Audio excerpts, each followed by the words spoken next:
ዛሬ ነው እልል ማለት ዛሬ ነው መቀወጥ። እውነት ለመናገር በጣም ደስ ብሎናል። ከመግቢያው እንዳያችሁት በጣም ደስ የሚል ነው። አብርሽ ወደ ራሱ ተመልሷል።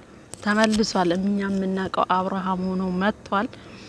ደስ ይላል። እውነት ለመናገር ይሄኛውን አብርሃም ነው እኛም የምንፈልገው ማለት ነው። እንደዛ ደንዝዞ ገብዝዞ ሂድ ሲባል የሚሄድ ና ሲባል የሚመጣ ሳይሆን በራሱ ነገሮችን እንደዚህ ኮንትሮል አድርጎ መናገር ያለበትን ማድረግ ያለበትን ሲያስተውል ነው እኛም የምንፈልገው ማለት ነው። ገባችሁ? ለሩታዬ የሚጠቅመው ደግሞ እንደዚህ በራሱ ኮንፊደንስ ሲመጣ ነው። ከሩታ ጋር ሆነ ከሄርሜላ ጋር ሆነ ይሄ የራሱ ውሳኔ ነው። ሰው የሚወስንለት አይደለም።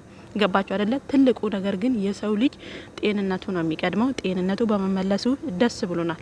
ነገር ግን አብርሃም የትኛው ቦታ ሄዶ ነው እንደዚህ በጤናው የመጣው? አሁንም እንደሆነ ቡዜ እያለች ያለችው ሙሉ ለሙሉ አልዳንክም፣ ሙሉ ለሙሉ ከራስህ ጋር አይደለህም እያለች ነው። ምን ነው ባንቺ ምክር ብቻ ነው እንዴ በዚህ ልክ ተለውጦ የመጣው? የት ቦታ እንደወሰዳችሁት ነጋሽዬ ጋር ስትወስዱት ከዛ ስታመጡት ወይ ደግሞ እሱ ሄዶ የዳነበት ቦታ ምናምን ነገር አላሳያችሁም አይደለ? ከካሜራ ጀርባ ነው ሁሉን ነገር አጠናቃችሁ የመጣችሁት። ይሄ ደግሞ የሆነ ነገር እንዳለ ነው ከናንተ ራሱ የሚያስታውቀው። ምክንያቱም አንደኛ አብርሃም የሚዲያ ሰው ነው። ነገሩ የአብርሃም ህይወት የአብርሃም ላይፍ ሁሉ ነገሩ ካሜራ ላይ ነው አይደለ? ቢያንስ እንኳን ወደ ነጋሽዬ ጋር ስትወስዱ ካሜራ ያስፈልግ ነበር አይደለ?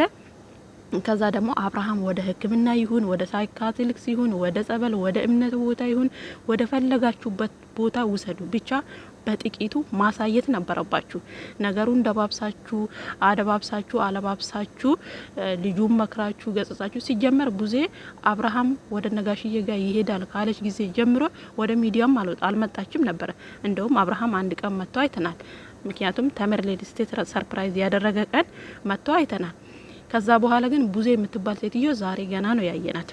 በዚህ አጋጣሚ አብርሃምን እንዴት ወደዚህ እንደመለሳችሁት እንዴት እንደሆነ እንግዲህ ቀጣይ የሚታይ ይሆናል። ምክንያቱም ዛሬ ቪዲዮ አላለቀም። ቀጣይ ያለው ቀጣይ ፓርት 2 አለው። ዳኒና ውሽሚት እንግዲህ በጣም ደስ ብሏቸዋል።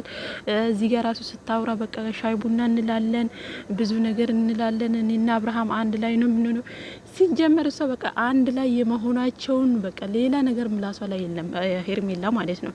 ገባችሁ? ተረጋግታ ራሱ እንኳን ማውራት አልቻለችም እውነት ለመናገር።